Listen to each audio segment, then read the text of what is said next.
হাই friends, কি খবৰ আপোনালোকৰ? আশা কৰোঁ আপোনালোকৰ খবৰ নিশ্চয় ভাল।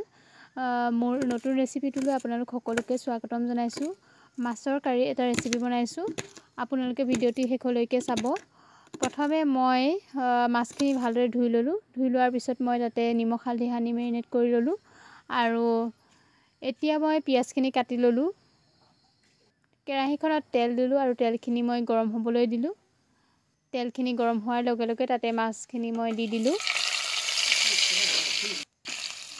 মাছখিনি ভাজি থাকোঁতেই মই আলুখিনি কাটি ল'লোঁ আৰু লগতে মই বিলাহী, আদা নহৰু আৰু সেইখিনি মই এটা পেষ্ট বনাই ল'লোঁ। আৰু লগতে পিঁয়াজো মই দি দিছোঁ।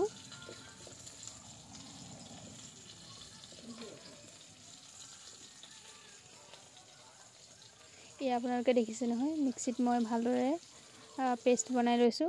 আৰু আমাৰ মাছখিনি ভাজা হৈয়ে গ'ল।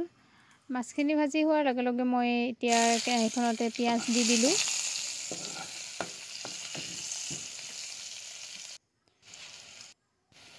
তেজপাত আৰু শুকান জলকীয়াও দি দিছোঁ। নিমখ হালধি তেলতে দিলোঁ আৰু এতিয়া মই আলুখিনি দি দিলোঁ। আলুখিনি মই ভালদৰে ভাজি লৈছোঁ।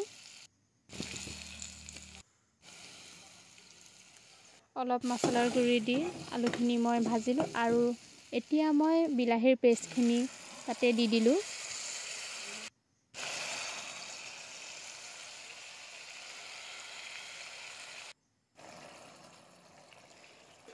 অলপ উতলাৰ লগে লগে তাতে ভাজি ৰখা মাছ দি দিলোঁ।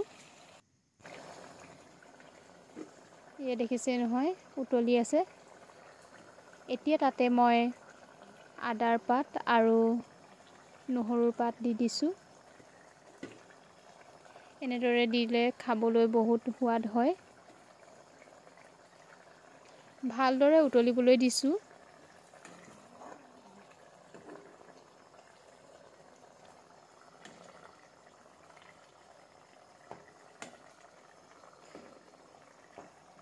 আপোনালোকেও এনেদৰে বনাই খাবচোন। আমাৰ এয়া মাছৰ কাৰী ৰেচিপি ৰেডি হৈয়ে গৈছে। আপোনালোকে আমাৰ ভিডিঅ'টি যদি চাই ভাল পাইছে তেতিয়াহ'লে লাইক কৰিব আৰু নতুন নতুন ভিডিঅ' পাবলৈ আমাৰ পেজটো ফ'ল' কৰিব। আৰু আপোনালোকে আমাৰ ভিডিঅ'টি চোৱাৰ কাৰণে আপোনালোকক ধন্যবাদ জনাইছোঁ।